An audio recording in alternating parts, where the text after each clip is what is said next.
Habang nanlalamig ang puso, pinirmahan ng asawa ko ang consent para tanggalin ako sa life support. Sinabi ng doktor na may pag-asa pa raw ako. Nang bigla akong magising, sa mismong pagmulat ng aking mga mata, bumulong ako ng isang pangungusap na nagpamutla sa doktor at nagpatawag agad sa pulisya. Dilim. Iyon lang ang nakikita ko hanggang sa abot ng aking tanaw o mas tamang sabihin hanggang sa kayang kapain ng aking kamalayan. Pakiramdam ko'y lumulubog ako sa pinakamalalim na karagatan, isang lugar na hindi kailanman inaabot ng sikat ng araw. Ang bigat ng aking katawan ay tila hindi ka panipaniwala na para bang may 112 toneladang semento na nakadagan sa aking dibdib, mga binti, mga braso. Gusto kong gumalaw, gusto kong sumigaw, pero walang ni isang kalamnan sa aking katawan ang sumusunod sa utos ng aking utak. Nakakulong ako, isang bilanggo sa loob ng sarili kong laman. Gayunpaman, ang aking pandinig ay pambihirang talas, higit pa kaysa noong ako'y may buong malay.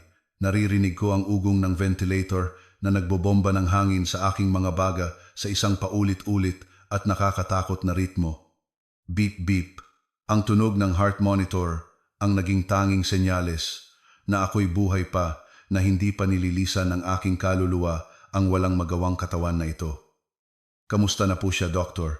Serrano, ang boses na iyon ay nagpakulo agad sa aking dugo. Si Adrian ang asawa ko. Ang tono niya ay puno ng lungkot, napakarupok na. Para bang siya ang pinakakawawang asawa sa buong mundo na malapit nang mawalan ng minamahal na kabiyak. Pero alam na alam ko kung anong demonyong ngiti ang marahil ay itinatago niya sa likod ng kaawa-awang palabas na iyon. Stable ang vital signs niya, Mr. Reyes, bagamat komatos pa rin si Lara. Sagot ni Dr. Serrano, ang kasamahan ko sa St. Luke's Medical Center. Pagod, ngunit matatag ang boses ni Dr. Serrano. Nai-imagine ko ang kunot sa kanyang noo habang tinitingnan ang mga chart sa monitor. Gaya ng nabanggit ko kahapon, may pagkakataon tayong magsagawa ng decompressive craniectomy para maibsan ang pressure sa utak niya. May pupillary response pa rin siya kahit mahina. Pag-asa iyon. Gusto kong sumigaw. Oo, gawin niyo ang operasyon, Mateo. Tulungan mo ako. Pero inutil ang dila ko. Pakiramdam ko'y puno ng makapal na bulak ang lalamunan ko. Sumigaw ako ng buong lakas sa loob ng aking isip, pero walang tunog na nakalabas, tanging isang nakakabinging katahimikan. Operasyon. Huminga ng malalim si Adrian. Isang buntong hininga na napaka-plastic sa aking pandinig. Doktor, Serrano, na pag-usapan na natin ito. Sobra-sobra na ang paghihirap ni Lara, ang asawa ko. Hindi ko kayang makita siyang bukas na naman ang ulo na may mga tubo sa lahat ng dako. May 100% guarantee ba na babalik siya sa normal? Walang 100% sa medisina, Adrian. Pero kung walang operasyon, fatal ang panganib. Nakikipag-unahan tayo sa oras giit ni Dr. Serrano. Narinig ko ang pagkadismaya sa kanyang boses. Isang mahusay na doktor si Mateo. Alam niyang kaya niya akong iligtas. Alam niyang palaban ako. Hindi, doktor, mabilis na putol ni Adrian. Naging bahagyang mas malamig ang kanyang boses, pero agad niya itong tinakpan ng peking hikbi. Kilala ko ang asawa ko. Perpektuista siya. Hinding-hindi niya gugustuhing mabuhay na parang gulay na maging pabigat sa iba habang buhay. Isa pa sa pamilya namin, naniniwala kami sa paggalang sa kalooban ng Diyos. Kung oras na ni Lara, kailangan ko na siyang pakawalan. Sinungaling hiyaw ko sa isip ko. Natatakot ka lang na magising ako at ibunyag ang lahat. Nagpapanik ka, Adrian, na sabihin ko sa pulis na ikaw ang nagtulak sa akin sa hagdan. Natatakot kang malaman ng lahat ang mga utang mo sa sugal. Naalala ko ang insidente ng buong linaw na parabang 5 minuto lang ang nakalipas. Isang malakas na buhos ng ulan ang humahampas sa Maynila noong gabing iyon, tulad ng ulang mahina kung naririnig ngayon na tumatama sa bintana ng aking silid sa ospital. Nagkaroon kami ng malaking away sa ikalawang palapag ng aming marangyang kondo sa BGC. Kakakita ko lang ng mga kahina-hinalang bank statement. Nawawala ang pera mula sa college fund ng aming anak na si Maya. Libu-libong piso ang naglaho na parang bula. Nang komprontahin ko siya, si Adrian, na laging mukhang elegante at mabait sa publiko, ay naging isang halimaw Ang kanyang gwapong mukha na laging pinupuri ng mga tao bilang ideal husband ay namula sa galit. Hindi na siya ang Adrian na kilala ko. Isa siyang adik na nasukol. Huwag kang makialam sa mga bagay-bagay ko. Lara, asawa lang kita. Ang trabaho mo ay manahimik at kumita ng pera unggol niya. Kinabukasan ni Maya, yun Adrian, saan mo ginamit? Sa sports betting na naman. Sa mga crypto scam mo, sigaw ko pabalik. Hindi siya sumagot ng salita, kundi ng isang malakas na tulak. Nawalan ako ng balanse. Ang katawan ko ay nasa ere ng isang segundo bago bumagsak ang aking likod sa mga baitang at tumama ang aking ulo sa malamig na marmol na may nakapangingilabot na kalabog. Ang huling natatandaan ko bago ako lamunin ng dilim ay si Adrian na nakatayo sa tuktok ng hagdanan, nakatingin sa akin hindi na may pagsisisi kundi may isang mapanuring tingin. Hindi siya tumakbo para tulungan ako. Nakatayo lang siya roon, tinitiyak na hindi na ako humihinga. At ngayon narito siya sa tabi ng aking kama, ginagampanan ang papel ng isang nagdadalamhating asawa. Adrian, nakikiusap ako. Pag-isipan mo ulit. Bilang kasamahan ni Lara, alam kong malakas siyang babae. Gusto niyang lumaban, muling pakiusap ni Dr. Serrano. Naramdaman ko ang mainit na kamay ni Mateo na humipo sa aking pulso, tinitingnan ito. Ang paghipo niya ay nagbigay sa akin ng kaunting aliw sa gitna ng malamig na kawalan ng pag-asa na ito. Tama na, doktor. Tumaas ang boses ni Adrian pagkatapos ay bumaba ulit na parang pinipigilan ang kanyang emosyon. Asawa niya ako. May karapatan akong magdesisyon. Nakausap ko na ang nanay ko at pareho kaming sang-ayon. Ayaw na naming pahirapan pa si Lara. Pakiusap, igalang niyo ang desisyon ng aming pamilya. I-pull the plug na lang ninyo. I-pull the plug. Ang mga salitang iyon ay umalingaw sa aking isipan na parang isang hot oil ng kamatayan. Gusto niya akong legal na ipapatay. Gusto niyang tapusin ang hindi niya nagawa sa hagdanan. May naamoy akong ibang tao sa silid. Isang nakakasuya, matapang na pabango. Ang amoy ng asusena ay sobrang tapang. Si Doña Imelda ang biyenan kong babae.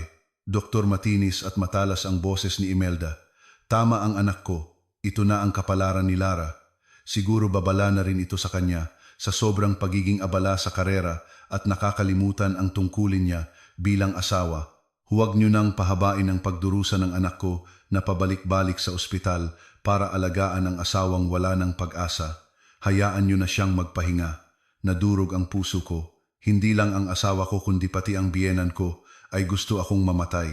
Nagsasabuatan sila. Sa kanilang mga mata, hindi ako tao. Isa akong walking ATM na ngayon ay sira na at kailangan ng itapon. Sige po, talunan ang boses ni Dr. Serrano. Nanlumo ako. Kung iyan ang pinal na desisyon ng pamilya at napirmahan na ang advance directive at mga form ng pagtanggi sa medical intervention, hindi namin maipipilit ang operasyon. Isasagawa namin ang extubation, pagtanggal ng breathing tube ayon sa inyong hiling. Kailan po iyan magagawa? Tanong ni Adrian. May bahid ng pagkasabik sa kanyang boses. Nagmamadali siya. Maaari na nating ihanda ngayon. Ihahanda ni Nurse Clara ang procedure, mahinang sagot ni Mateo.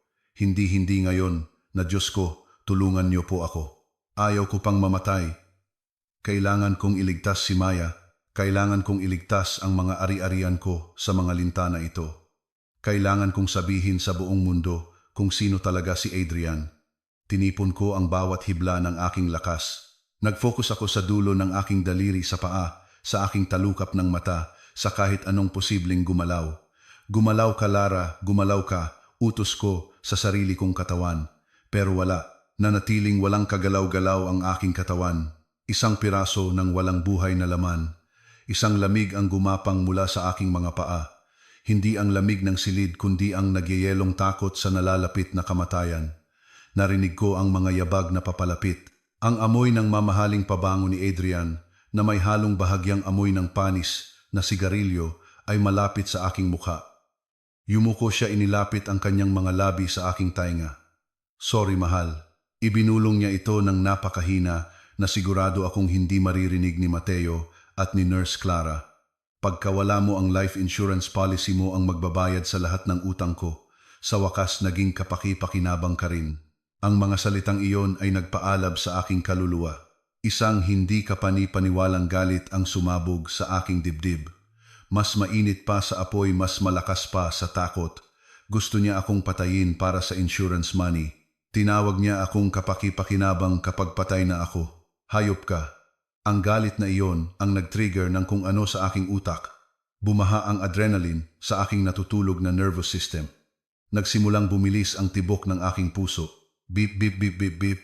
Ang aking heart monitor ay nagsimulang tumunog ng mas mabilis at mas mabilis. Doktor, tumataas ang heart rate ng pasyente, sigaw ni Nurse Clara.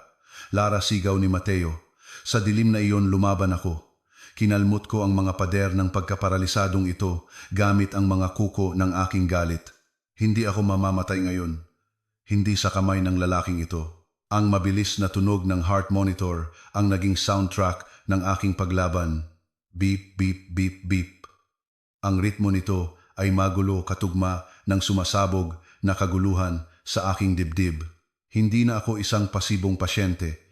Isa na akong tigre na nasukol handang dumamba sa sinumang nagbabanta sa aking buhay. Anong nangyayari sa kanya? Bakit ganyan ang tunog? Boses ni Adrian iyon puno ng panik. Hindi panik dahil sa pag-aalala kundi dahil sa takot. Takot na ang kanyang plano ay masisira sa huling sandali. Isang sympathetic response paliwanag ni Dr. Serrano papalapit ang kanyang boses. Naramdaman ko ang kanyang kamay na tinitingnan ang aking mga talukap, tinututukan ng penlight ang aking mga pupil. Isang nakakasilaw na liwanag ang tumagos sa kadiliman. Masakit pero pag-asa rin ito. May bigla ang pagtaas ng brain activity. Maaaring nakakaramdam si Lara ng sakit o matinding emosyon. Anong emosyon? Comatose siya, singhal ni Doña Imelda. Ang kanyang boses ay matinis sa pagkainis. Naku doktor, huwag mo na kaming bigyan ng false hope. Tanggalin niyo na yan para makapagpahinga na siya. Hindi namin pwedeng gawin ang procedure habang unstable ang pasyente, ma'am. Mariing sabi ni Nurse Clara. Nakilala ko ang boses ng aking kaibigan. Clara, salamat sa pagtatanggol sa akin.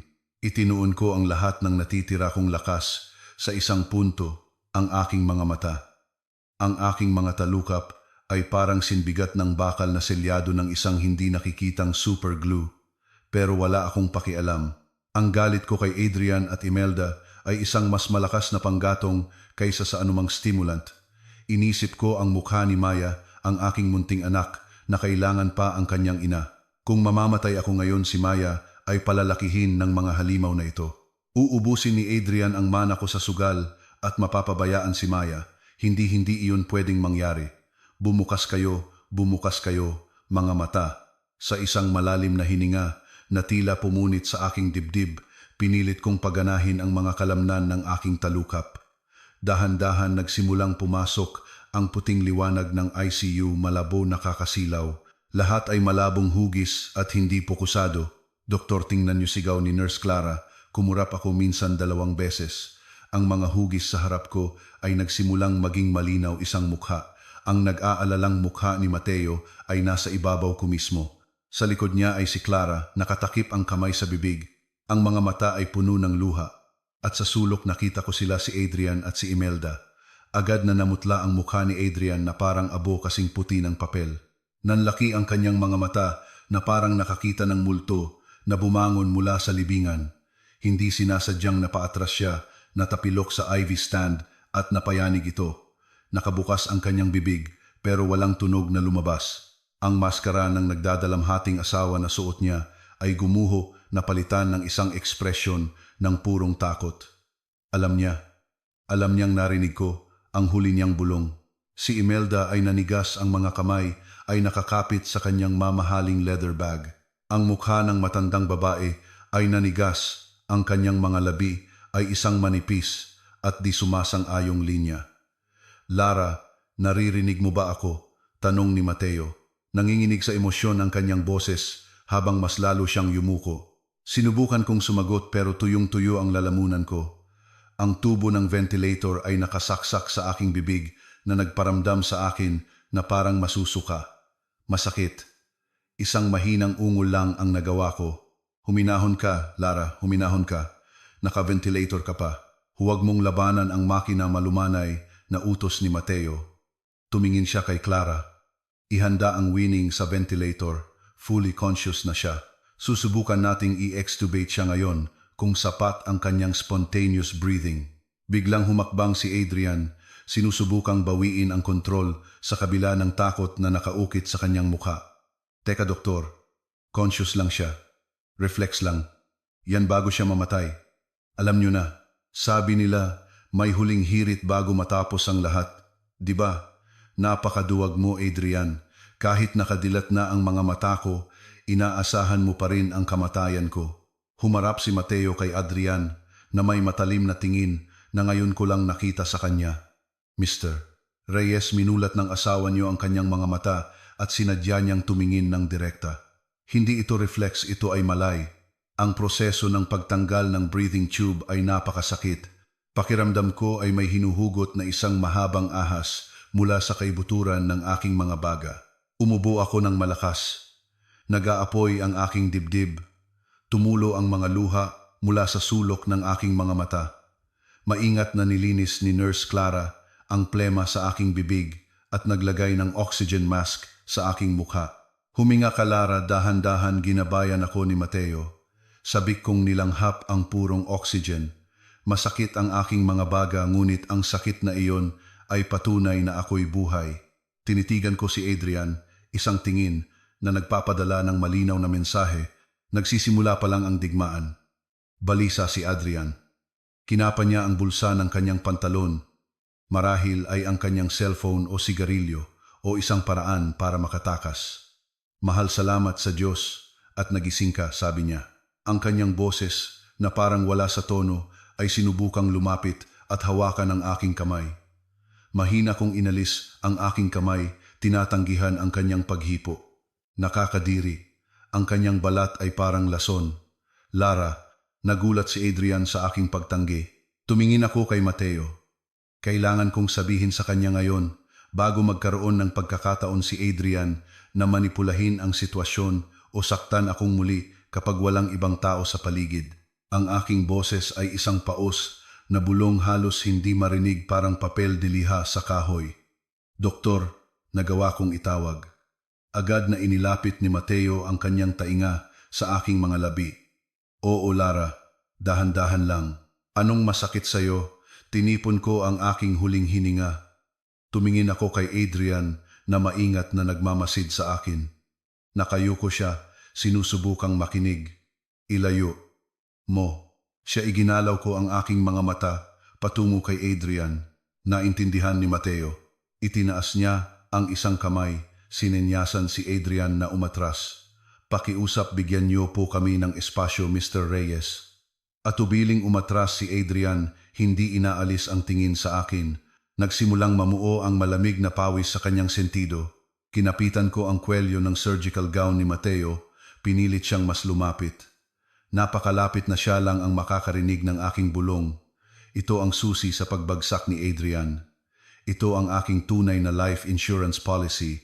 Cellphone, bulong ko, nanginginig ang boses sa Locker 303 Residence Lounge. Kumunot ang noo ni Mateo, nalilito, ngunit nakikinig ng mabuti. Ang code, lumunok ako. Ang lalamunan ko ay parang hilaw na laman. Death anniversary ng nanay niya. Tumingin ako kay Adrian. Hindi alam ni Adrian ang petsa ng pagkamatay ng sarili niyang ina dahil wala siyang pakialam, pero ginamit niya ang petsang iyon bilang kanyang ATM pin dahil iyon lang ang petsang nag-abala siyang itala mula sa lumang diary ng kanyang ama noong araw na natanggap niya ang kanyang unang mana. Kakatwa, natigilan si Mateo. Dahan-dahan niyang inalis ang kanyang mukha at tinitigan ako ng malalim.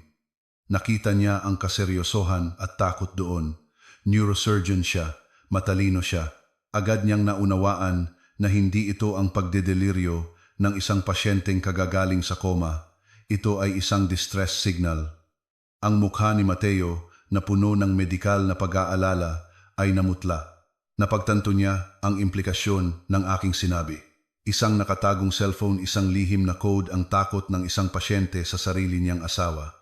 Umayos ng tayo si Mateo, sinusubukang manatiling propesyonal, bagamat bahagyang nanginginig ang kanyang mga kamay. Tumingin siya kay Adrian. Ang kanyang tingin ngayon ay puno ng hinala. Nurse Clara, tawag ni Mateo. Sinadya niyang gawing patag ang kanyang boses. Pakiusap, bantayan si Dr. Valdez. Huwag mong hayaang may lumapit sa kanya, kasama na ang pamilya, nang walang pahintulot ko. Kailangan kong pumunta sandali sa pharmacy para kumuha ng isang espesyal na gamot. Pero doktor, asawa niya ako, protesta ni Adrian. Tumaas ang tono ng kanyang boses sa panik. Nakakaramdam na ng panganib ang kanyang mga kriminal na instinct. Post-coma observation protocol, Mr. Reyes. Kailangan ng pasyente ng absolutong katahimikan o baka mag-convulse siya, matatas na pagsisinungaling ni Mateo. Tinapik niya ang balikat ni Clara. Binigyan siya ng isang tingin na tanging dalawang taong matagal nang magkatrabaho ang makakaintindi. Protektahan mo siya. Tumalikod si Mateo at mabilis na lumabas ng ICU. Nakita ko siyang dinukot ang kanyang sariling cellphone mula sa bulsa ng kanyang puting coat. Ang kanyang mga daliri ay sumayaw sa screen. Hindi siya tumatawag sa pharmacy. Alam kong tumatawag siya sa isang taong mas mahalaga sa sandaling iyon, ang pulisya. Balisang pinanood ni Adrian si Mateo na umalis. Pagkatapos ay bumalik ang kanyang mga mata sa akin. Ang tingin na iyon ay hindi na pagmamahal o lungkot, kundi ng isang mandaragit na napagtantong nakatakas na ang kanyang biktima sa kanyang mga panga. At ngayon ang mga ngaso ay naging ang hinahunting. Nagawa kong ngumiti ng bahagya sa likod ng aking oxygen mask. Tapos ka na, Adrian.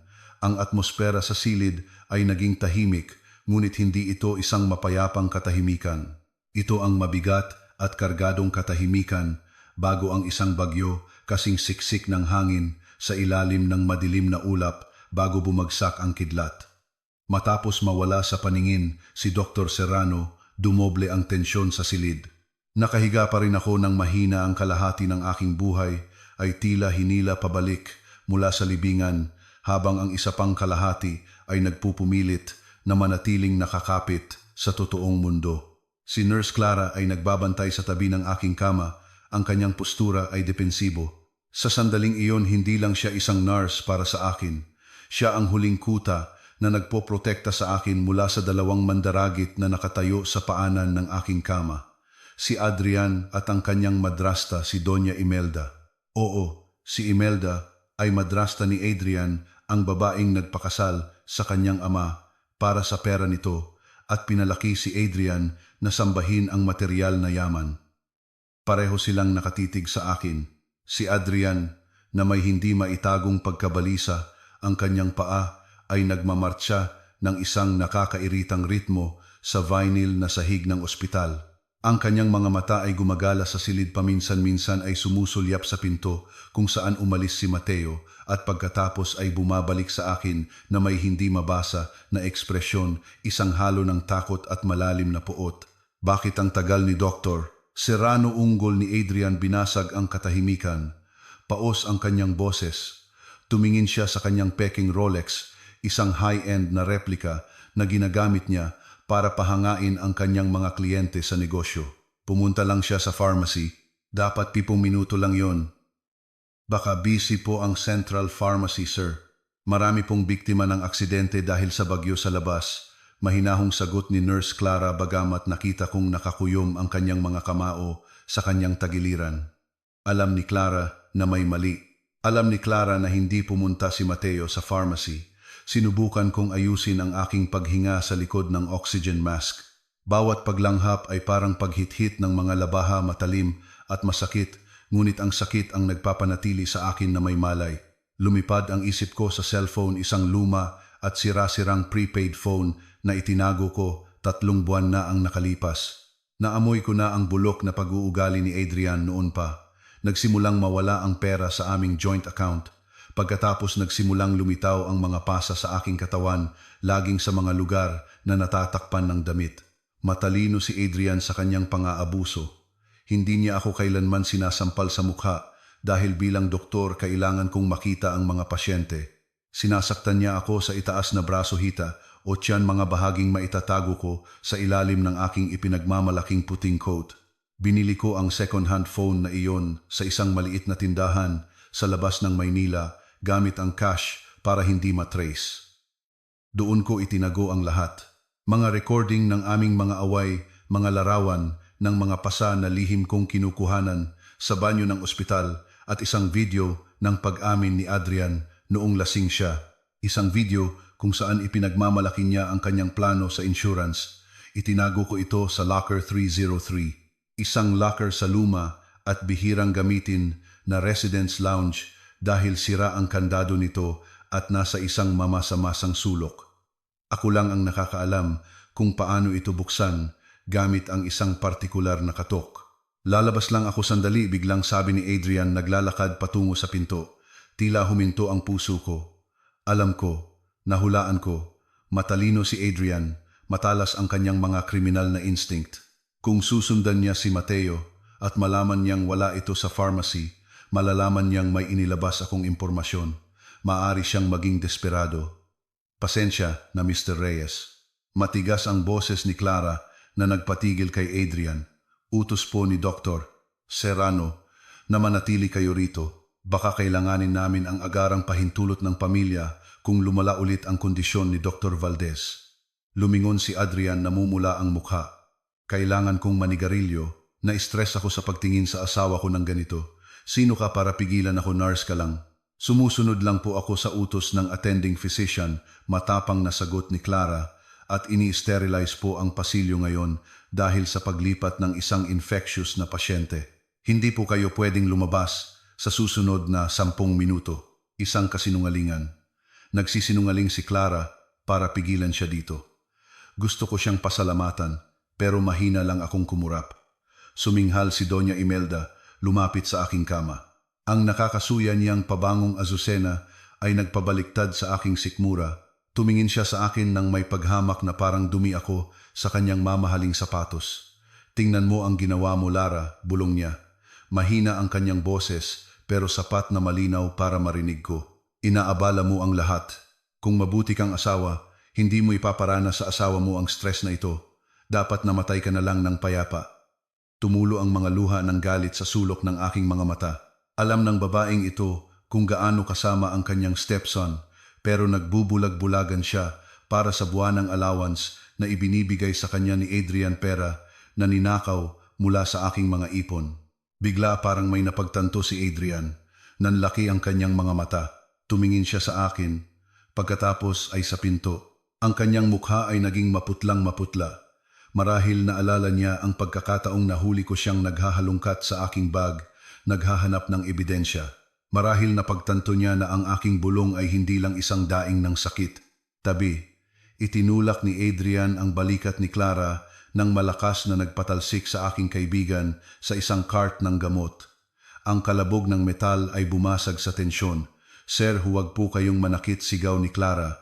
May tinatago ba kayo, sigaw ni Adrian. Ang kanyang panik ay umabot na sa sukdulan. Wala na siyang pakialam sa pag-arte bilang nagdadalamhating asawa. Wala si Serrano sa pharmacy, di ba? Anong sinabi mo sa kanya, Lara? Ano? Sumugod si Adrian sa akin, ang kanyang malalaking kamay ay kumapit sa rehas ng kama, ang kanyang galit na mukha ay ilang pulgada lang mula sa akin. Ang amoy ng sigarilyo at malamig na pawis ay nagmumula sa kanya. Nakita ko ang mamamatay tao sa kanyang mga mata. Gusto niya akong sakalin. Gusto niya akong patahimikin magpakailanman bago dumating ang pulisya.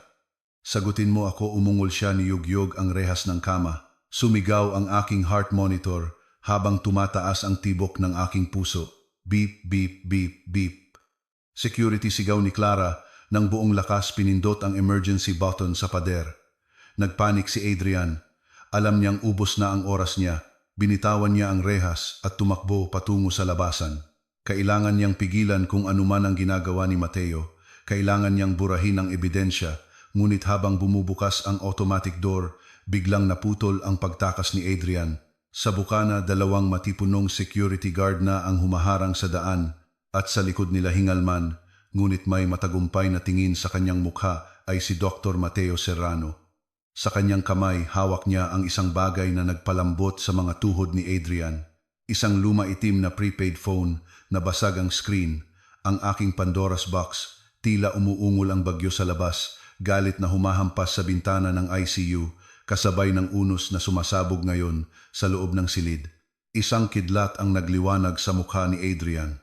Ngayon kasing puti na ng papel umatras siya, nanginginig ang mga binti na parabang tinanggalan ng buto ang kanyang katawan. Pumasok si Doktor.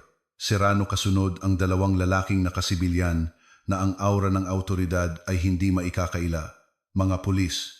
Hindi tiningnan ni Mateo si Adrian. Dumiretso siya sa akin at inilagay ang lumang cellphone sa bedside table na parang nagpapakita ng isang tropyo. Ang telepono ay selyado sa isang transparent na plastic evidence bag. Anong ibig sabihin nito? Sumigaw ang boses ni Imelda, binasag ang tensyonadong katahimikan. Sinusubukan niyang panatilihin ang kanyang kayabangan, bagamat ipinapahamak siya ng kanyang mga mata. Bakit niyo hinuhuli ang anak ko? At ano yang basurang? Yan. Isa sa mga pulis, isang nasa katanghaliang gulang na lalaki na may suot na brown leather jacket na basa ng ulan ay humakbang. Inspector Dalisay pagpapakilala niya. Nakita ko na siyang humawak ng mga forensic case sa ospital noon. Mr. Adrian Reyes, malalim at matatag ang boses ni Inspector Dalisay. Nakatanggap kami ng ulat ng di umano'y attempted murder at violence against women. Kailangan naming manatili ka. Kung nasaan ka. Paninirang puri sigaw ni Adrian, basag ang boses. Mga butil ng pawis na kasing laki ng mais ang dumadaloy sa kanyang sentido. Gawa-gawa lang yan. Ng asawa ko. Baliw. Yan, Inspector. Naghahalusinate siya dahil sa koma. Sinira ng mga gamot ang utak niya. Malamig na tiningnan ni Mateo si Adrian. Perpektong gumagana ang utak ni Lara Adrian. Sapat na para maalala niya ang password ng cellphone na ito. Kinuha ni Mateo ang telepono, nasa plastic pa rin at binuksan ito. Bahagyang umilaw ang screen, nagpapakita ng password field. Ang petsa, kung kailan namatay ang tunay mong ina, Tuyong, sabi ni Mateo na nahimik si Adrian. Lumunok siya. Iyon ang kanyang munting sikreto. Namatay ang kanyang ina sa isang matagal na sakit dahil hindi nila kayang bayaran ang gamutan bago pa man yumaman ang kanyang ama at mag-asawang muli kay Imelda. Laging sinisisi ni Adrian ang kanilang kahirapan sa pagkamatay nito, kaya naging obsessed siya sa pera. At ang petsang iyon, kakatwa ang naging code sa lahat ng kanyang mga iligal na gawain, isang baluktot na paalala kung bakit niya ginagawa ang kanyang ginagawa. Tainip ni Mateo ang mga numero. April 5, 1998. Click! Nag-unlock ang telepono. Ang maliit na tunog ng pag-unlock ay parang bombang sumabog sa tainga ni Adrian. Ilang beses na tinapik ni Mateo ang screen, binuksan ang isang folder na may pangalang ebidensya at ikinonekta ang telepono sa isang maliit na portable speaker na dala niya. Makinig tayo sandali, sabi ni Mateo. Pinatugtog niya ang unang audio file. May maririnig na kaluskos at pagkatapos ay ang boses ni Adrian, malinaw at makamandag ang pumuno sa ICU. Pirmahan mo to o mamatay ka, Lara. Pirmahan mo na tong mga papeles ng asset transfer ngayon. Sumunod ang matinis na tunog ng isang sampal at ang aking pigil na sigaw. Pag namatay ka, makukuha ko ang insurance. 50 million pesos, Lara. Higit pa sa sapat yun para bayaran ang mga utang ko sa sugal at mabuhay ng komportable kasama ang nanay ko. Kaya anong gagawin mo? Mamatay ng dahan-dahan o pirmahan na? Ngayon, nanlambot ang mukha ni Imelda. Tinakpan niya ang kanyang bibig, nanlalaki ang mga mata habang nakatingin sa lumang telepono. Ang ebidensya ay hindi matututulan. Ang boses ni Adrian, ang kanyang masamang tono, ang pagbanggit sa kanyang ina, lahat ay lantad na. Gawa-gawa lang yan, deepfake yan. Sinubukang itanggi ni Adrian ngunit walang lakas ang kanyang boses. Dahan-dahan siyang umatras patungo sa bintana, ang kanyang mga mata ay ligaw na naghahanap ng imposibleng matakasan. Sa AI ngayon pwedeng-pwede, yang gawin neurosurgeon, si Lara, matalino siya. Siguradong tinrap niya ako. Gawa-gawa. Itinaas ni Mateo ang isang kilay. Muli niyang tinapik ang screen. Paano naman tong video na to? Ipinakita ang video. Ang maliit na screen ng telepono ay nakaharap para makita ng mga pulis. Ito ang video na lihim kong kinunan mula sa siwang ng aparador habang kausap ni Adrian ang isang tao sa telepono, marahil ang kanyang buki. Sa video si Adrian ay pabalik-balik na naglalakad, galit ang mukha. Huwag kang mag-alala, pare. Kontrolado ko ang misis ko. Madulas ang hagdanan namin pagbasa. Isang tulak lang, poof. Aksidente sa bahay, hinding-hindi maghihinala ang mga pulis. Darating ang bayad next week. Pangako yan. Natapos ang video. Katahimikan. Tanging ang tuloy-tuloy na beep ng aking heart monitor ang nagsilbing tahimik na saksi sa pagbagsak ng isang halimaw. Sumenya si Inspector Dalisay sa kanyang kasama. Posasan, teka, hindi. Naitulungan mo ko. Histerikal na sigaw ni Adrian habang sinusunggaban siya ng mga pulis. Nagpumiglas siya, nagtatatadyak na parang isang batang nagtatantrums. Hindi pagkakaunawaan. To si Lara, ang baliw. Nadulas lang siya. May karapatan kang manahimik, sabi ng pulis habang pinipilipit ang braso ni Adrian sa likod niya. Ang metalikong kalansing ng posas na nagsara sa kanyang mga pulso ay mas maganda pa sa anumang symphony na narinig ko. Kinaladkad si Adrian palabas, dumaan sa tabi ng aking kama. Nagtama ang aming mga mata. Wala nang kayabangan, tanging purong takot na lang. Tinitigan ko siya. Pagkatapos gamit ang kaunting lakas na natitira sa akin, dahan-dahan kong itinaas ang aking kanang kamay. Mahinang gumalaw ang aking mga daliri, itinuturo ang pinto. Labas. Demonyo ka, Lara. Demonyo, hiyaw ni Adrian habang kinakaladkad siya palabas. Ang kanyang boses ay umalingaw-ngaw sa pasilyo ng ospital bago maglaho. Sa wakas si Imelda ay nanatiling nakatayo, nanigas. Tumingin siya sa akin. Pagkatapos ay sa pinto kung saan dinala ang kanyang stepson. Walang salita, walang paumanhin, walang pagsisisi. Tumalikod siya at mabilis na lumabas ng silid. Ang tunog ng kanyang mga takong ay mayabang ngunit hungkag. Pinili niyang iligtas ang sarili niyang reputasyon kaysa ipagtanggol ang anak na kalalantad lang bilang isang kriminal. Biglang nanlambot ang katawan ko. Ang adrenaline na sumuporta sa akin ay nawala, napalitan ng isang napakatinding pagod. Nagsimulang lumabo muli ang aking paningin, ngunit hindi na ito dahil sa koma. Tapos na, Lara, tapos na. Ang malumanay na boses ni Mateo ay nasa aking tainga. Mahigpit niyang hinawakan ang aking kamay. Ligtas ka na, hindi ka na niya masasaktan. Humikbi si Clara sa paanan ng kama, yakap ang aking mga binti. Sorry, Lara. Wala akong kaalam-alam na dinadala mo lahat ng tumag-isa. Gusto kong ngumiti pero sobrang pagod na ng mga kalamnan sa aking mukha. Ipinikit ko na lang ang aking mga mata, hinayaang dumaloy ang mga luha sa unan. Ang ulan sa labas ay patuloy pa ring bumabagsak, ngunit ang bagyo sa loob ng aking buhay ay kakatapos lang humupa. Gayunpaman, alam kong hindi pa ito tunay na tapos. Ang bagyo ng opinyon ng publiko ay malapit nang magsimula, ngunit kahit papaano, ngayong gabi ako'y buhay. Nanalo ako. Ang alingaw-ngaw ng sigaw ni Adrian na tinatawag akong demonyo ay dahan-dahang naglaho sa mahaba at malamig na pasilyo ng ospital. Ngunit ang panginginig nito ay nanatili sa hangin, nakabitin na parang nakalalasong usok sa tahimik na. Ngayong ICU, ang kanyang pag-alis, kinaladkad ng pulisya na may posas, ay dapat nagdulot sa akin ng malaking ginhawa. Dapat ay naramdaman kong malaya na ako. Ngunit ang naramdaman ko sa halip ay isang masakit na kahungkagan na para bang ang aking mga buto ay pilit na hinugot kasama ng lalaking minsang itinuring kong huling hantungan ng aking buhay. Sa wakas ay sumuko na ang aking katawan. Ang adrenaline na nag-aalab sa aking dugo na pumipilit sa akin na manatiling may malay at lumaban ay ngayon ay naubos na. Ang monitor sa tabi ko ay nagsimulang tumunog na may babalang tono muli, hindi dahil tumigil ang aking puso, kundi dahil ang ritmo nito ay naging mahina at pabago-bago. Lara, manatili ka sa amin. Lara, ang boses ni Dr. Serrano ay tila malayo na, para bang tumatawag mula sa dulo ng isang tunnel. Naramdaman ko ang mga kamay ng mga doktor na mabilis na gumagalaw sa aking katawan. Nag-inject si Nurse Clara ng kung ano sa aking IV line. Isang malamig na pakiramdam ang kumalat sa aking ugat at dahan-dahan sa aking katawan, dala ang isang mabigat na antok. Ngunit tumanggi akong ipikit ang aking mga mata. Isang bagay pa ang hindi tapos.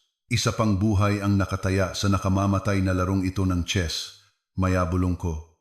Ang aking boses ay halos hindi marinig sa ilalim ng oxygen mask na muling inilagay sa akin. Nasaan ang anak ko, si Mateo, na tinitingnan ang aking pupillary response ay huminto. Ang kanyang tensyonadong mukha ay lumambot. Hinawakan niya ang aking kamay hindi bilang isang doktor, kundi bilang isang kaibigan na nakakaintindi sa pinakamalaking takot ng isang ina. Nasa bahay siya ng mga magulang ko ngayon kasama ang nanay ko at ang yaya niya malumanay na sagot ni Mateo. Kinuha ko siya ng palihim kahapon ng hapon. Nang magsimula akong maghinala na sinusubukan ni Adrian na pabilisin ang pagtanggal sa iyo sa life support. Wala siyang kaalam-alam na nandoon siya. Tumulo ang mga luha mula sa sulok ng aking mga mata, binasa ang unan. Salamat sa Diyos ligtas si Maya. Hindi siya magagamit ni Adrian bilang isang alas. Hindi mahahawakan ng halimaw na iyon ang aking munting anak. Si Inspector Dalisay, ang pulis na umaresto kay Adrian, ay lumapit sa kama. Tila hindi siya komportable sa gitna ng matinding sitwasyong medikal, ngunit hinihingi ng kanyang tungkulin ang isang resolusyon. Hawak niya ang plastic bag na naglalaman ng prepaid phone. Ang tanging sandata na mayroon ako. Doktor, Valdez, magalang na sabi ni Inspector Dalisay, alam kong kailangan niyong magpahinga, pero kailangan ko ng maikling verbal na kumpirmasyon para opisyal na masecure ang ebidensyang ito. Tama po ba na sa inyo ang teleponong ito at naglalaman ito ng ebidensya ng mga pananakot na ginawa ni Mr. Reyes? Mahina akong tumango. Opo, yan ang ebidensya. Naiintindihan ko. Ipoproseso namin ito kaagad. Mananatiling detenido si Mr. Reyes ngayong gabi sa mga kasong attempted murder at aggravated physical abuse. Pakiusap magpahinga na po kayo. Kukunan kayo ng buong salaysay kapag bumuti na ang inyong kondisyon. Pagkaalis ng inspektor, nagbago ang atmosfera sa silid. Hindi na ito tungkol sa pag-aresto sa isang kriminal, kundi sa emosyonal na mga labi na iniwan ng bagyo. Inayos ni Nurse Clara ang aking kumot na may nanginginig na mga kamay. Nakita kong namumugto ang mga mata ng aking kaibigan. Siguro, pinipigilan niya ang kanyang mga luha sa buong panahon. Sinusubukang maging matatag sa harap ni Adrian. Natakot ako, Lara. Sa wakas ay bumigay ang hikbi ni Clara. Niyakap niya ang aking mga binti na natatakpan ng kumot. Akala ko sasabog si Adrian at sasakalin ka dito mismo sa harap namin para siyang sinasapian. Tama na, Clara. Huwag na nating pag-usapan yan. Hayaan mo nang matulog si Lara. Marahang saway ni Mateo. Bagamat alam kong nabigla rin siya. Kumalat na parang apoy ang balita ng pag-aresto kay Adrian. Kahit sa aking semi-conscious na estado naramdaman ko ang pagbabago sa mga tingin ng mga night shift nurse na pumapasok para tingnan ang aking dextrose. May mga tingin ng awa, ng gulat at mga bulungan na aksidente kong naririnig kapag bahagyang nakabukas ang pinto. Grabe no. Ang gwapo pa naman ng asawa ni Dr. Valdez. Lagi pa naman tayong binibilhan no ng kape. Narinig ko may daan-daang libong utang daw, sports betting. Isang alon ng kahihiyan ang bumalot sa akin. Sa loob ng maraming taon, inalagaan ko ang isang imahe bilang isang matagumpay na neurosurgeon, isang career woman na may maayos na pamilya. Tinatakpan ko ang bawat pasa ng makapal na foundation at long-sleeved na blusa. Tinatakpan ko ang bawat utang ni Adrian gamit ang aking sweldo at mga bonus. Nagtayo ako ng isang magandang kastilyong buhangin para hindi makita ng mga tao ang impyernong tunay kong tinitirhan. At ngayong gabi ang kastilyong buhangin na iyon ay tinangay ng isang malupit na alon ng katotohanan. Ngayon, alam na ng lahat. Si Dr. Valdez ay hindi isang perpektong babae. Isa siyang biktima ng pang-aabuso. Lara, muling tawag ni Mateo. Umupo siya sa silya sa tabi ng aking kama, tinitingnan ako nang may malalim na intensidad. Ang ulan sa labas ay humina na at naging ambon na may mabagal na ritmo sa bintana. Huwag mong isipin ang sinasabi ng mga tao. Mag-focus ka lang sa paggaling. Mahaba pa ang lalakbayin natin. Hindi mananahimik si Adrian at ang nanay niya. Tumingin ako kay Mateo. Malinaw ang mga linya ng pagod sa kanyang mukha. Isinugal niya ang kanyang karera. Ngayong gabi, nagsinungaling tungkol sa pagpunta sa pharmacy. Tumawag sa pulisya sa labas ng mahigpit na burokrasya ng ospital at itinago ang aking anak. Ginawa niya ang lahat para sa akin. Salamat taos puso kong sabi. Ngumiti si Mateo nang bahagya isang ngiti na bihirang ipakita niya sa ospital. Matulog ka na, Lara. Bukas ay isang bagong araw At sa pagkakataong ito hindi ka nag-iisa. Sa wakas ay nanalo ang pampakalma. Dahan-dahang hinila ang aking kamalayan sa isang madilim ngunit mapayapang mundo ng panaginip. Wala nang sakit, wala nang sigaw ni Adrian, tanging tahimik na kadiliman. Sa unang pagkakataon sa loob ng 3 araw, natulog ako, hindi dahil comatose ako dahil sa head trauma, kundi dahil alam ng aking katawan na wala na ang banta. Ngunit sa kaibuturan, bumubulong ang aking instinct na ito ay simula pa lamang ng unang yugto. Ang tunay na digmaan, ang digmaan laban sa opinyon ng publiko at mga legal na maniobra ay malapit nang magsimula. 2 linggo na ang nakalipas mula noong gabing iyon. Inilipat ako mula sa ICU patungo sa isang pribadong suite sa VIP wing. Ang aking katawan ay gumagaling sa isang nakakagulat na bilis kahit papaano sa pisikal. Ang mga pasa ay naglaho na at naging madilaw na kulay at ang mga tahi sa aking ulo ay gumaling na. Ngunit ang mga hindi nakikitang sugat ay galit na namamaga. Noong umagang iyon ang matinding sikat ng araw ng Maynila ay tumatagos sa mga blinds ng aking silid sa ospital. Dapat ay isang maliwanag na araw ito, ngunit ang aking kalooban ay madilim at mabigat. Sa aking kandungan ay isang tablet na atubiling ipinahiram sa akin ni Nurse Clara. Sa una ay tumanggi siya, ngunit iginiit ko. Kailangan kong malaman kung ano ang nangyayari sa labas. Hindi ko kayang labanan ang digmaang ito ng bulag at ang nakita ko sa screen na iyon ay nagpakulo sa aking dugo. Isang viral video ang umiikot sa social media na may milyon-milyong views. Ang thumbnail ay nagpapakita ng mukha ni Doña Imelda, ang madrasta ni Adrian, na humahagulgol sa harap ng aming marangyang bahay, isang bahay na binili gamit ang aking pawis at luha. Ang pamagat ay mapanukso, ang puso ng isang ina. Prestihiyosong doktora tinrap ang asawa para sa kanyang kalaguyo. Nanginginig ang kamay ko habang pinipindot ang play. Sa video si Imelda ay simple lang ang suot, isang malaking kaibahan sa kanyang karaniwang glamorosong estilo at walang makeup para magmukhang mas kaawa-awa. Napakapasensyosong asawa ng anak kong si Adrian, hikbi ni Imelda, sa kamera pinupunasan ang kanyang mga buwayang luha gamit ang isang panyo. Totoo na tanggal siya sa trabaho at walang kita, pero lagi niyang sinusubukang pasayahin ang asawa niya at ano ang natanggap niya bilang kapalit. Si Lara, ang manugang ko, ay niloloko siya kasama ng isang kasamahan, isa ring doktor. Nang kumprontahin siya ni Adrian, nagalit si Lara at nahulog sa hagdan sa sobrang pagwawala. Ngayon binabaliktad niya ang mga pangyayari. Siya at ang kanyang kalaguyo ang nag-set up sa anak ko para magkasama sila. O Diyos ko, nasaan ang hustisya? Ang video ay dramatikong na-edit na may malungkot na musika at ang pinakamasama ay ang comment section. Libu-libong komento mula sa mga estranghero na walang alam ay hinuhusgahan ako ng mga salitang mas matalim pa sa isang scalpel. Walang utang na loob na babae. May gwapo ng asawa, niloloko pa. Siyempre tinulungan siya ng boyfriend niyang doktor sa pag-setup. Imbestigahan ang bank account niya, boycott ang ospital kung saan siya nagtatrabaho. Unethical doctor. Kawawa naman yung nanay. Sagrado ang luha ng isang ina. Makakarma din yang si Lara. Inihagis ko ang tablet sa dulo ng kama. Sumikip ang dibdib ko, hindi dahil sa aking nagpapagaling na baga, kundi dahil sa masamang paninirang puri na ngayon ay hinuhubaran ako sa harap ng buong bansa. Hindi nila alam na sinasaktan ako ni Adrian. Hindi nila alam na inuubos niya ang ipon ko sa sugal. Ang nakikita lang nila ay ang drama at si Imelda ay isang mas mahusay na artista kaysa sa akin. Alam niyang madaling madala ang mga tao sa luha ng isang matandang babae, anuman ang katotohanan. Bumukas ang pinto ng aking silid. Pumasok si Dr. Serrano na may dalang tray ng lugaw at isang baso ng tubig. Mukha siyang presko ngayon, ngunit nawala ang kanyang ngiti nang makita niya ang ekspresyon sa aking mukha at ang nakatabinging tablet sa kama. Nakita mo na tuyo niyang sabi. Hindi iyon isang tanong. Paano ako makakapagpahinga, Mateo? Tumaas ang boses ko, tumulo ang mga luha ng pagkadismaya. Tingnan mo ang sinasabi nila.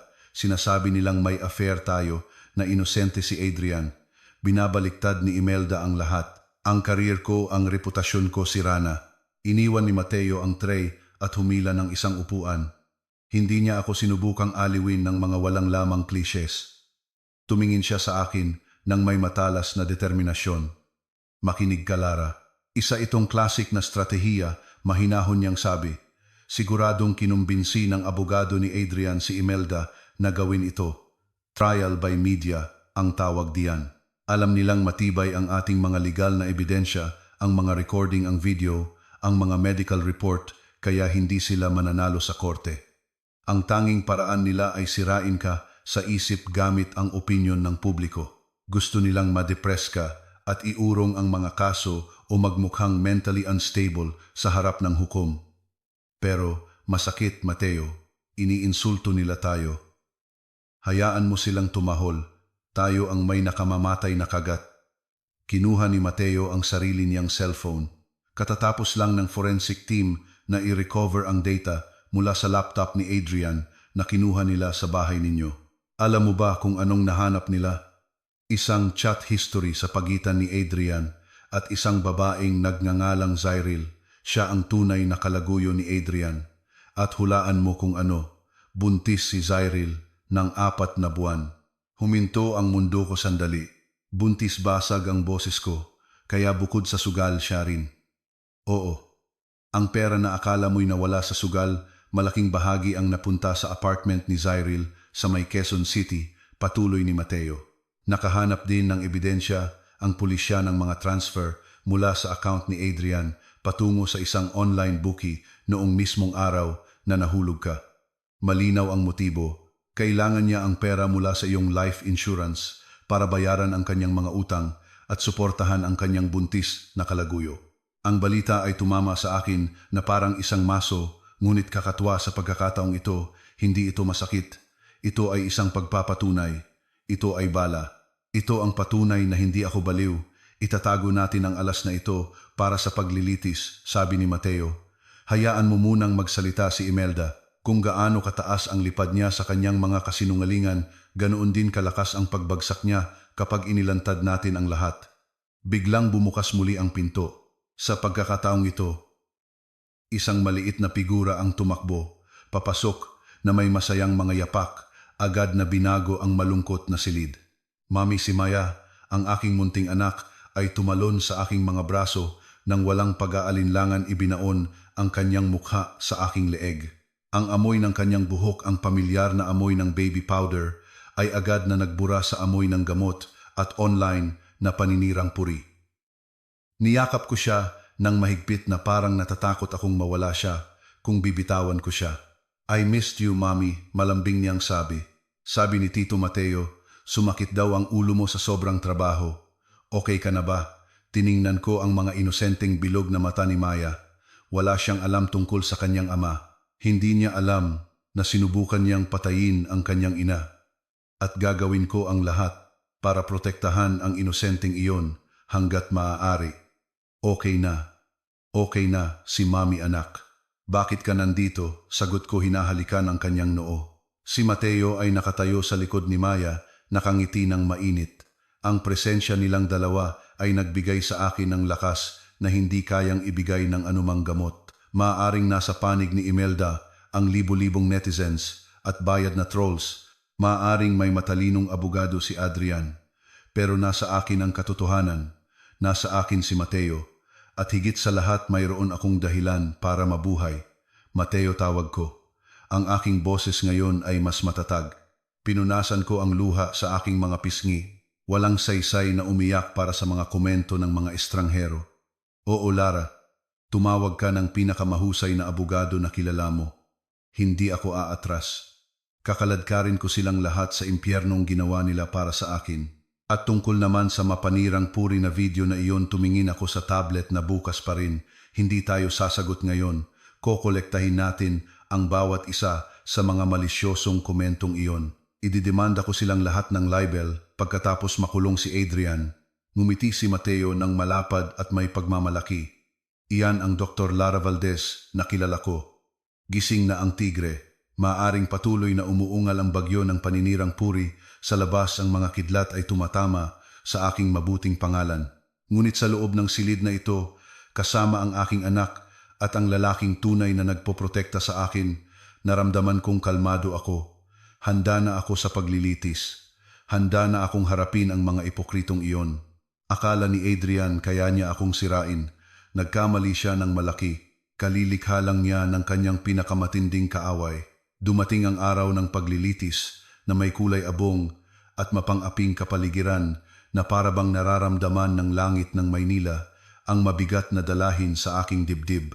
Ang Manila Regional Trial Court ay nakatayo ng maringal na papaligiran ng dagat ng mga tao. Mula nang mag-viral ang mapanirang puring video ni Imelda ang kaso ko ay hindi na lamang isang ordinaryong domestic criminal case. Ito ay naging isang pampublikong sirko, isang palabas kung saan ang moralidad ay pinagtatalunan sa korte ng opinyon ng publiko.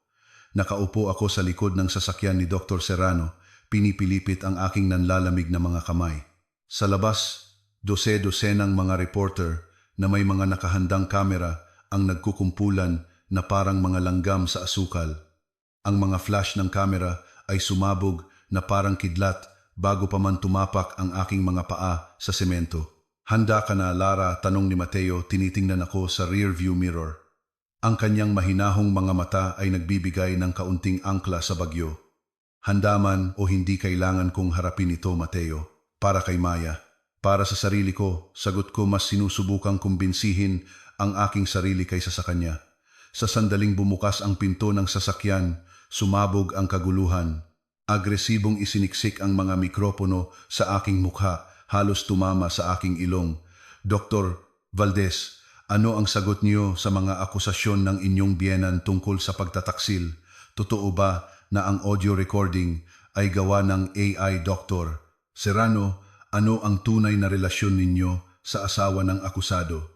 Ang mga tanong ay parang mga palasong may lason, walang tigil na pinapakawalan. Nakatungo ako, nagtatago sa likod ng madilim na salamin, habang si Mateo at ang aming dalawang abogado, si Attorney Beltran at ang kanyang team, ay hirap na nakikipagsiksikan sa mga tao. Sa loob ng korte, siksik at kargado ang hangin. Sa unang hanay sa kanan, nakita ko ang oposisyon. Nakaupo doon si Imelda na may taas noo, nakasuot ng puting-puti na may mahabang alampay. Isang perpektong dinisenyong kasuotan para makuha ang simpatya ng korte. Ang kanyang mukha ay may manipis na make-up para magmukhang maputla at nagdadalamhati na parabang siya ang tunay na biktima. At doon sa upuan ng akusado, nakaupo si Adrian. Nakasuot siya ng matingkad na orange na jumpsuit ng bilanggo na may numerong 085 sa dibdib. Ang kanyang buhok na karaniwang maayos na nakagel ay magulo at mayroon siyang maitim na bilog sa ilalim ng mga mata. Gayunpaman, nang magtama ang aming mga mata, wala akong nakitang pagsisisi. Nakita ko ang isang kislap ng pinipigilang galit, isang kayabangan na hindi pa nawawala. Binigyan niya ako ng isang matalim na tingin at pagkatapos ay isang manipis baluktot na ngiti, isang ngiti na nagpapadala ng isang nakakatakot na mensahe. "Akala mo mananalo ka sa akin? All rise." Ang boses ng court clerk ay pumutol sa atensyon. 3 pukpok ng gavel ng hukom ang naghudyat sa pagsisimula ng laban. Ang piskal, isang matapang na babaeng nasa katanghaliang gulang na nagngangalang Fiscal Valcarcel, ay binasa ang mga sakdal sa malakas at malinaw na boses. Detalyado niyang inilahad ang kronolohiya ng attempted murder, ang pagtulak sa hagdan, ang kapabayaan habang ako'y comatose, ang pagtatangkang tanggalin ang aking ventilator. Ngunit ang tunay na drama ay nagsimula nang magsalita ang defense team ni Adrian. Ang kanyang abogado ay si Attorney Davila, isang matabang lalaki na may kulog na boses at reputasyon na gagawin ang lahat para manalo, kasama na ang pagbaluktot sa katotohanan. "Your Honor," umalingaw-ngaw ang boses ni Attorney Davila sa mga pader ng korte habang kumpiyansang naglalakad. "Ang aking kliyente, si Mr. Adrian Reyes, ay biktima ng isang malisyosong sabwatan. Ang kanyang asawa, ang star witness na si Lara Valdez, ay may kasaysayan ng matinding stress dahil sa pressure ng kanyang trabaho bilang isang neurosurgeon. Ang hindi makataong workload na ito ang nagtulak sa kanya sa depresyon, mga halusinasyon at mga tendensiyang saktan ang sarili. Kinuyom ko ang aking mga kamao sa aking kandungan, mga kasinungalingan, sigaw ng aking isip. Ang insidente sa hagdan, patuloy ni Davila, dramatikong itinuturo si Adrian, ay isang bigong pagtatangkang magpakamatay ni Dr. Valdez. Sinubukan siyang pigilan ng aking kliyente, ngunit huli na ang lahat. At tungkol naman sa ventilator iyon, ay isang gawa ng pagmamahal mula sa isang asawang hindi makayanang makita ang kanyang asawang nagdurusa na parang gulay. Ngunit ang kanyang mabuting intensyon ay binaluktot para pagtakpan ang relasyon ng testigo sa kanyang kasamahan. Ang kanyang daliri ay lumipat upang ituro si Mateo na nakaupo sa gallery ng publiko. Isang malakas na bulungan ang kumalat sa mga manunood. Ang ilan sa mga taga-suporta ni Imelda ay malakas na bumulong nanunuya sa akin. Ang kapal bulong ng isang tao sa likod ko. Pagkatapos ay ako na ang sumalang sa witness stand. Ang puso ko ay kumakabog na parang lalabas sa aking dibdib. Sumumpa ako sa Biblia na nanginginig ang kamay. Agad akong sinugod ni Attorney Davila na parang isang pating na nakaamoy ng dugo. Doktor, Valdez, tanong niya na may mapanghamak na tono. Totoo ba na madalas kang umuwi ng gabi?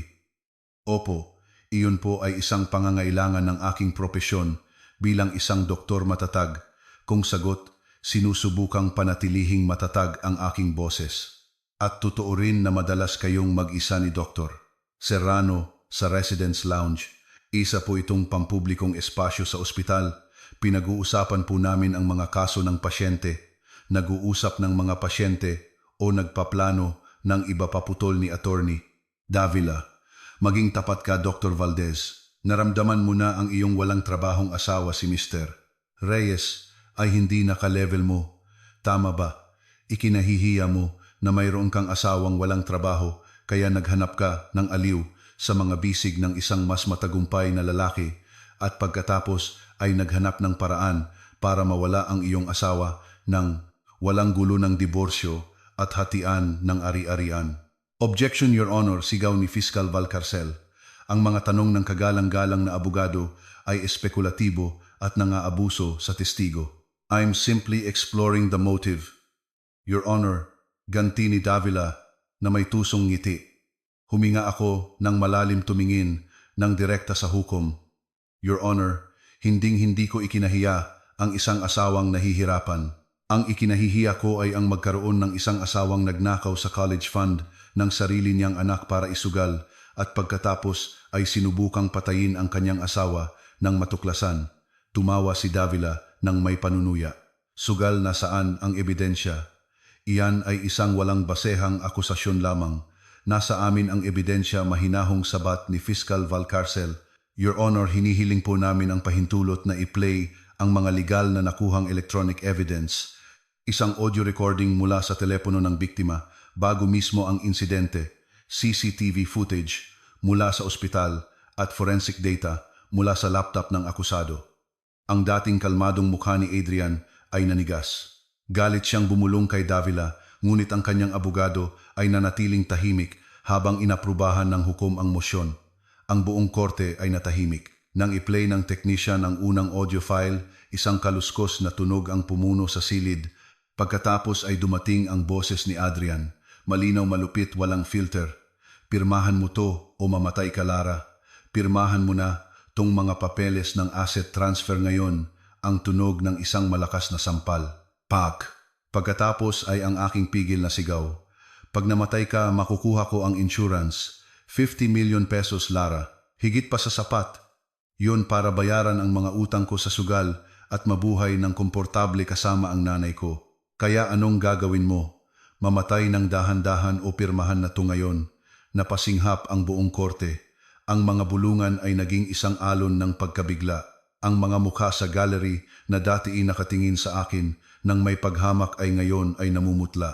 Ang boses ay napakatotoo, napakasama, isang kumpletong kontradiksyon sa imahe ng pasensyosong asawa na binuo ni Adrian sa social media.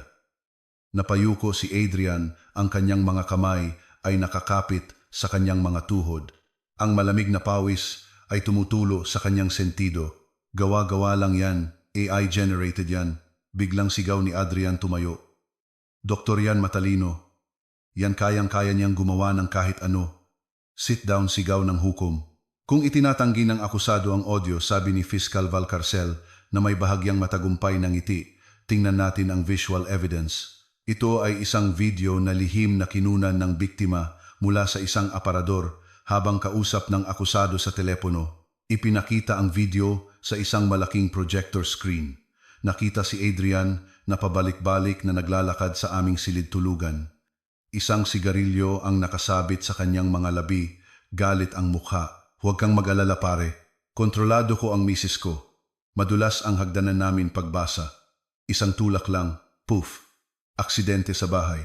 Hinding-hindi maghihinala ang mga pulis. Darating ang bayad next week, pangako yan, katahimikan. Sa pagkakataong ito ay isang nakakatakot na katahimikan. Ngunit hindi pa tapos ang aming atake. Itinabi ni Fiscal Valcarcel ang huling bomba para sirain ang kredibilidad ni Imelda at ang motibong manlolokong asawa na kanilang binuo. Your Honor, patuloy ni Fiscal Valcarcel.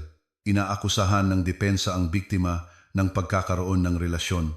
Gayunpaman, ang data na nakuha mula sa laptop ng akusado ay nagpapakita ng kabaligtaran. Ipinipresenta namin bilang ebidensya ang mga bank transfer mula sa account ng akusado patungo sa isang Miss Zyril, pati na rin ang mga larawan nila na magkasama.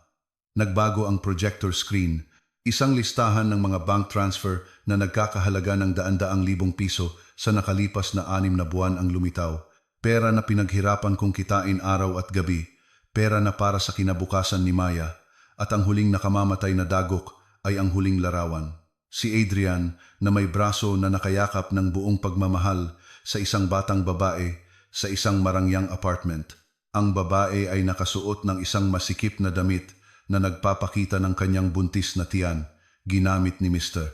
Reyes ang pera na kinuha niya sa kanyang asawa at binalak na gamitin ang kanyang insurance payout para pondohan ang ibang babae na kasalukuyang nagdadalang tao ng kanyang anak mula sa kanilang ilegal na relasyon. Matatag na pahayag ni Fiscal Valcarcel.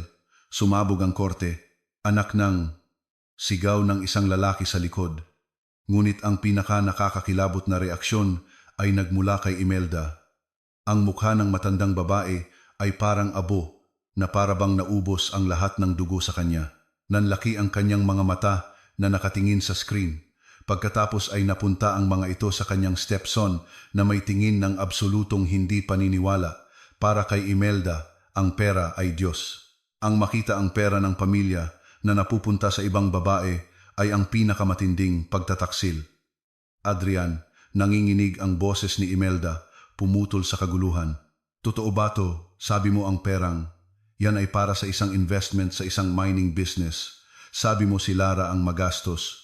Hindi makasagot si Adrian. Mas lalo siyang lumubog sa kanyang upuan, nanginginig ang mga balikat. Alam niyang tapos na siya. Ang kanyang mga maskara debotong anak inaaping asawa ay dinurog sa harap ng kanyang ina ng batas at ng buong bansa, pinunasan ni attorney. Davila ang kanyang mukha gamit ang isang panyo mukhang talunan. Alam niyang talo na ang kaso.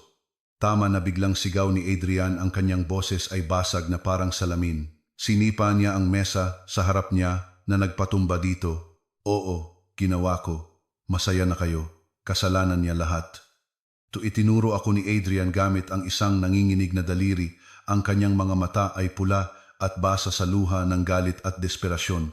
Kuripot siya. May 6 na digit siyang sahod pero pinapakiusapan pa niya ang asawa niya na parang isang kawanggawa. Ako ang asawa, ang ulo ng pamilya. Ang pera niya dapat ay pera ko. Kinukuha ko lang kung ano ang sa akin, kung namatay na lang. Sana siya lahat ng problema ko ay malulutas. Bayad na ang mga utang ko, alaga si Zyril, at hindi ko na kailangang marinig ang mga reklamo niya. Ang pag-amin ay umalingaw-ngaw sa bawat sulok ng silid na itala ng bawat kamera, narinig ng lahat. Ito ang pinakatapat at pinakakasuklam-suklam na pag-amin na maaaring lumabas sa kanyang bibig. Hindi siya nagsisisi na sinubukan niya akong patayin. Nagsisisi lang siyang nabigo siya. Pinigilan ng mga security guard ang nagwawalang si Adrian at pinilit siyang bumalik sa kanyang upuan. Ang natitirang bahagi ng paglilitis ay malabo na para sa akin. Tahimik lang akong umiyak, hindi dahil sa lungkot, kundi dahil sa isang napakalaking emosyonal na paglaya. Sa gallery tiningnan ako ni Mateo at dahan-dahang tumango, binibigyan ako ng lakas. 2 linggo pagkatapos dumating ang araw ng hatol. Tumayo ako habang binabasa ng hukom ang desisyon sa isang malalim at may autoridad na boses. Para sa mga kasong attempted murder, aggravated physical abuse in a domestic setting at estafa, idinedeklara ng korteng ito na ang akusadong si Adrian Reyes ay guilty sa lahat ng kaso. Isinasaalang-alang ang kawalan ng mitigating circumstances dahil hindi nagpakita ng pagsisisi ang akusado at sa halip ay siniraan pa ang biktima. Huminto ang hukom, ang buong korte ay nagpipigil ng hininga. Hinatulan ng korteng ito ang akusado ng parusang 18 taon na pagkakakulong, 11 taon. Bumagsak ang gavel ng malakas. Pak iyon ang pinakamagandang tunog na narinig ko, mas malambing pa sa anumang symphony. Nanlambot si Adrian na para bang tinanggalan ng buto ang kanyang katawan. Bumagsak siya sa kanyang upuan na may blankong tingin. Sa unang hanay hinimatay si Imelda at kinailangang ilabas ng kanyang mga kamag-anak, isang huling trahedyang pag-arte mula sa isang sakim na babae. Habang kinakaladkad siya ng mga guwardiya na may posas, lumingon si Adrian upang tingnan ako nang magkasalubong kami sa pasilyo. Wala nang kayabangan sa kanyang mga mata, tanging isang madilim at hungkag na takot. Nawala sa kanya ang lahat. Ang kanyang kalayaan, ang kanyang pera, ang kanyang kalaguyo na nalaman ko kalaunan ay tumakas kasama ang natitirang mga ari-arian at ang kanyang dignidad. Tiningnan ko siya, pabalik, walang awa, walang takot. Enjoy your life, Adrian. Bulong ko, sapat na malakas para marinig niya. Kinaladkad si Adrian, nawala sa likod ng pinto ng selda. Lumabas ako ng korte. Ang araw ay sumisikat ng maliwanag, binabasag ang kulay abong ulap na nakabitin sa amin. Ang maruming hangin ng Maynila ay sariwa sa aking mga baga. Tapos na ang bagyo. Nakakulong na ang mandaragit at ako'y malaya na. Kakaiba ang pakiramdam ng unang umaga pagkatapos ng hatol. Nagising ako nang sumilip ang maagang araw sa isang siwang sa kurtina na nakakasilaw. Sa loob ng ilang segundo, bumalot sa akin ang panik. Bumilis ang tibok ng aking puso at galit na kinapa ng aking kamay ang kabilang panig ng kama.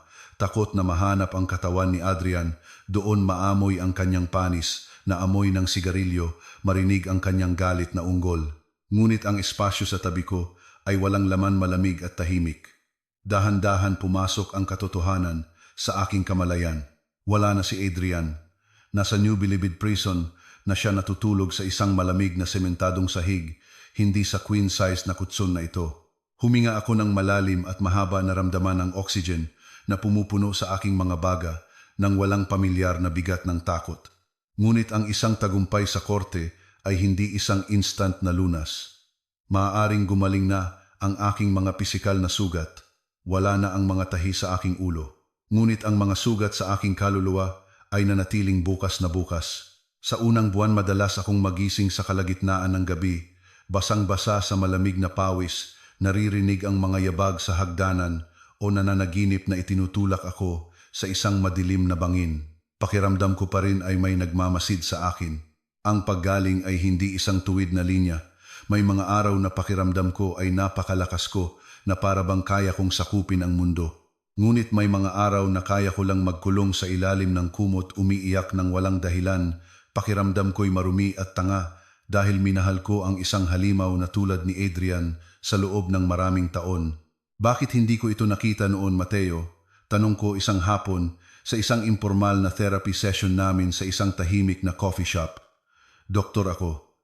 Dapat ay eksperto ako sa mga diagnosis. Bakit naging bulag ako sa sakit sa sarili kong pagsasama? Dahan-dahang hinalo ni Mateo ang kanyang kape, matiyagang tinitingnan ako. Hindi niya ako kailanman hinusgahan dahil mahal mo siya, Lara. At ang mga manipulator na tulad ni Adrian ay eksperto sa pagtatago ng mga sintomas. Huwag mong sisihin ang biktima. Siya ang may sakit, hindi ikaw. Ang aking unang malaking hakbang tungo sa paggaling ay ang iwanan ang marangyang bahay na iyon ang tahimik na saksi sa bawat sampal, bawat insulto, bawat luha. Ibinenta ko ito. Wala akong pakialam sa mga peking masasayang alaala na minsang umiral doon. Ginamit ko ang pera mula sa pagbebenta para bayaran ang mga natitirang utang na ginawa ni Adrian sa aking pangalan nagsimula muli. Gamit ang natira, bumili ako ng isang simpleng bahay sa isang tahimik na village sa Alabang. Ang aking bagong tahanan ay mas maliit, isang bungalow na may malaking hardin at isang puno ng mangga sa harap. Ngunit ang bahay na ito ay mayroon ng isang bagay na hindi kailanman nagkaroon ang palasyo ni Adrian, kapayapaan. Ang mga pader nito ay hindi nag-iingat ng mga alaala ng sigawan. Ang mga sahig nito ay hindi kailanman nabahiran ng aking dugo. Ito ay isang blankong canvas. Dito sinimulan kong muling buuin ang aking buhay kasama si Maya. Si Maya ang aking munting anak na ngayon ay 6 na taong gulang na, ang aking pinakamalaking dahilan para magpatuloy. Nag-iwan ng marka sa kanya ang trauma. Naging tahimik siya at takot sa malalakas na ingay. Ngunit dahan-dahan nagsimulang bumalik ang kanyang masayang tawa. "Mami, tingnan mo," isang paru-paro sigaw niya isang umaga tumatakbo ng nakayapak sa damuhan. Ang makita siyang tumawa nang malaya ay nagpainit sa aking puso. Ligtas na kami ngayon. Lumipas ang 1 taon. Nagpasya akong hindi na bumalik sa full-time na trabaho sa elitistang ospital kung saan ako dati nagtatrabaho. Napakaraming tingin ng awa, napakaraming bulungan sa mga pasilyo na nagpapahirap sa akin. Sa halip, ginamit ko ang aking natitirang ipon at bahagi ng restitution na nakuha mula sa mga nakatagong ari-arian ni Adrian upang bigyang buhay ang isang matagal nang nakabaon na pangarap. Umupa ako ng isang 2-story commercial space hindi kalayuan sa aking bagong bahay. Isang simple, ngunit makabuluhang karatula ang inilagay sa harap bahay, Phoenix Kanlungan, para sa mga nakaligtas. Payo at tulong medikal para sa mga biktima ng karahasan sa tahanan. Hindi lang ito isang trabaho, ito ay isang monumento sa aking pagkaligtas. Kinuha ko si Nurse Clara bilang operations manager. Ang aking tapat na kaibigan ay nag-resign sa ospital. Sa sandaling inalok ko sa kanya ang posisyon. Nakipag-partner kami sa ilang pro bono na abogado at psychologist. Hindi ito madali sa simula. Maraming tao ang mapanghamak. Bakit ang isang espesyalista ay nagtatayo ng isang charity? Walang pera diyan. Ang ilan sa aking mga dating kasamahan ay nanunuya, ngunit wala akong pakialam. Ang kasiyahan na makita ang isang babae na magkaroon ng lakas ng loob na isumbong ang kanyang nang-aabusong asawa, o makita ang isang bata na sa wakas ay makatulog ng mahimbing nang walang takot, ay higit na mas mahalaga kaysa sa malaking sweldo na dati kong ibinibigay kay Adrian. Isa sa aking mga unang kliyente ay isang batang ina na nagngangalang ni Rhea.